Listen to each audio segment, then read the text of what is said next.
Good morning student. आज हम chapter 4 पढ़ेंगे। चैप्टर का नेम है होली। होली के बारे में तो आपने सबने सुना होगा। होली हम मनाते भी हैं, रंगों का त्यौहार भी कहते हैं इसे। कई बार हम अपनी स्कूल में भी तो होली का त्यौहार मनाते हैं, होली खेलते हैं, रंग गुलाल लगाते हैं एक दूसरे को, तो वो होली का त्यौहार होता है। होली का त्यौहार हिंदुओं का एक धार्मिक त्यौहार है। जो होली का त्यौहार है, ये किनका त्यौहार है? हिंदुओं का त्यौहार है। इसे हम फाल्गुन मास की पूर्णिमा को मनाते हैं, यानी हिंदी महीने होते हैं चैत्र, वैशाख, जेठ, आषाढ़, श्रावण, भाद्रपद, कार्तिक, माघ, तो उनके अंदर क्या है? ये फाल्गुन का महीना होता है, जिसकी पूर्णिमा आती है। पूर्णिमा के दिन ये होली का त्यौहार मनाया जाता है। पूर्णिमा के दिन रात को होली जलाई जाती है और दूसरे दिन फाग खेला जाता है। फाग यानी धुलंडी खेली जाती है, जो रंग लगाकर खेलते हैं ना, उसको बोलते हैं फाग। इस त्यौहार को मनाने के पीछे एक धार्मिक कथा प्रचलित है, यानी ये क्यों मनाया जाता है त्यौहार, तो इसके पीछे एक कहानी है। वो कहानी हम अब पढ़ेंगे। सतयुग की बात है। राक्षसों का राजा हिरण्यकश्यप बड़ा अत्याचारी और ईश्वर पूजा का विरोधी था, यानी राक्षसों का राजा था जो ईश्वर को नहीं मानता था, भगवान को नहीं मानता था, और भगवान की अगर कोई पूजा करता था तो वो उस पूजा का शत्रु था। उसका पुत्र प्रहलाद बहुत सच्चा व ईश्वर का भक्त था, और वही हिरण्यकश्यप जो था इसका पुत्र था प्रहलाद। तो प्रहलाद था वो ईश्वर की भक्ति किया करता था और ईश्वर का सच्चा भक्त था। हिरण्यकश्यप ने अपने पुत्र प्रहलाद को ईश्वर पूजा और भक्ति के मार्ग से हटाना चाहा, परंतु प्रहलाद नहीं माना। उसने उसे मारने के कई उपाय किए, किंतु प्रहलाद हर बार बच जाता था। यानी हिरण्यकश्यप था, ये अपने पुत्र को मारना चाहता था क्योंकि वो ईश्वर की भक्ति करता था, इसलिए हिरण्यकश्यप ने उसे मारने के लिए बहुत सारे तरीके अपनाए, लेकिन वो प्रहलाद को नहीं मार सका। हिरण्यकश्यप की एक बहन थी, उसका नाम होलिका था। उसे वरदान में एक चादर मिली हुई थी, जिसे ओढ़ लेने पर वह अग्नि में नहीं जल पाती थी। यानी हिरण्यकश्यप की बहन थी जिसका नाम होलिका था, उसे एक चादर मिली हुई थी वरदान में, तो जब भी वो अग्नि के पास में जाती, अग्नि में प्रवेश करती, तो उसे वरदान मिला था कि इस चादर को अगर वो ओढ़ लेगी तो वो जलेगी नहीं।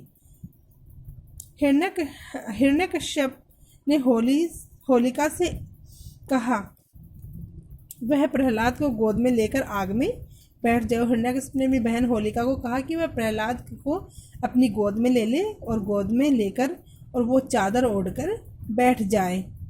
होलिका प्रहलाद को लेकर आग में प्रवेश कर गई और होलिका ने प्रहलाद को गोद में लिया और गोद में लेकर वो आग में प्रवेश कर गई, परंतु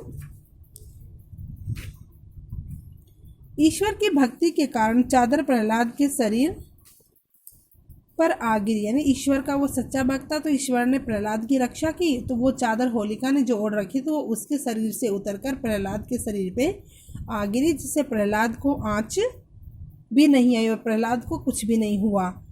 और उसकी बुआ होलिका भी जलकर मर गई। उसकी बुआ होलिका थी, वो आग में जलकर मर गई। पूर्णिमा के दिन होलिका को जलाकर इसी कथा को दोहराया जाता है, और पूर्णिमा के दिन जब होलिका को जलाते हैं ना, तो इसीलिए जलाया जाता नहीं, ये कहानी है, इस कहानी को दोहराया जाता है। यानी कि असत्य पर अत्याचार का विनाश होता है, असत्य या अत्याचार का विनाश होता है, नहीं असत्य, झूठ और जो अत्याचारी होते हैं उनका विनाश हो जाता है, सत्य की विजय होती है। बच्चे बड़े हर्ष से लकड़ियाँ एकत्रित करते हैं और रात में ईंधन के बड़े ढेर की पूजा करने के बाद उसमें आग लगा दी जाती है। यानी होलिका जब हम जलाते हैं तो लकड़ियों को इकट्ठा करते हैं, गोबर को लेकर उस पे लकड़ियों पे डालते हैं और फिर रात को उसकी पूजा करके फिर वहाँ पे उस होली को जला दिया जाता है। दूसरे दिन इसी खुशी में लोग रंग खेलते हैं, और इसी खुशी में प्रहलाद के बचने की जो खुशी होती है, इसी खुशी में लोग रंग खेलते हैं। ये भी कहा जाता है कि किसान बहुत प्रसन्न होते हैं, और ये भी कहा जाता है कि जो किसान होते हैं वो होली के दिन बहुत प्रसन्न होते हैं और रंग आदि खेलकर अपनी प्रसन्नता प्रकट करते हैं, और रंग खेलकर अपनी जो प्रसन्नता होती है, अपनी खुशी होती है, उसको प्रकट करते हैं। इस दिन सभी लोग एक दूसरे के घर जाकर गले मिलकर होली की बधाई देते हैं और रंग गुलाल लगाते हैं। और इस दिन क्या करते हैं, हम सभी एक दूसरे के घर जाते हैं और सब घर जाके उनसे गले मिलते हैं और गले मिलकर होली की बधाई देते हैं और रंग और गुलाल लगाते हैं। मस्ती से भरे नौजवानों और बच्चों की टोलियां नाचती हैं, और जो बच्चे होते हैं, जवान लड़के लड़कियां होती हैं, तो वो नाचते हैं, गाते हैं, और चारों ओर आनंद और उल्लास का वातावरण बना रहता है। और चारों तरफ क्या है, खुशी का वातावरण बना रहता है। इस दिन सभी आपसी वैर भाव भूलकर एक दूसरे से प्यार से मिलते हैं। और इस दिन क्या है, अपनी शत्रुता, यानी जो शत्रु होते हैं, किसी के मन में एक दूसरे के प्रति मन मुटाव चल रहा होता है, तो वो अपनी शत्रुता को भूल जाते हैं और शत्रुता को भूलकर एक दूसरे से प्यार से मिलते हैं। इस त्यौहार की कुछ बुराइयां भी हैं, और इस त्यौहार की कुछ बुराइयां भी हैं। गुब्बारों में पानी भरकर मारने से कई बार चोट भी लग जाती है। और गुब्बारे, कुछ बच्चे होते हैं, बड़े होते हैं, वो गुब्बारों में पानी भरते हैं और पानी भरकर एक दूसरे के मारते हैं, तो उससे चोट लग जाती है।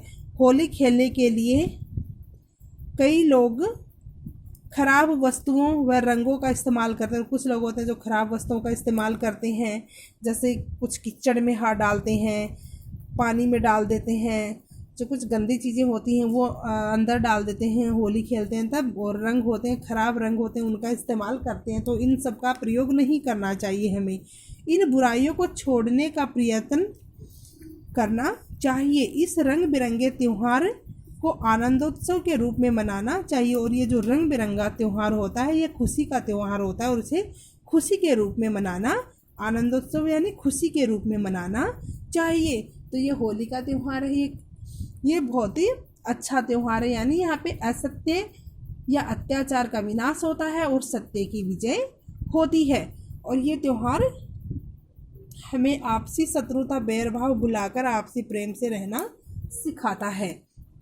आपको शब्दार्थ अपनी नोटबुक में करने हैं और इनको याद भी करना है। फाग, दुल्हनडी, राक्षस, दानव, विरोधी, शत्रु, असत्य, झूठ, वैर भाव, शत्रुता, आनंदोत्सव, खुशी का त्यौहार, ये शब्दार्थ है। ये आपको अपनी नोटबुक में करने हैं और इनको याद भी करना है। धन्यवाद।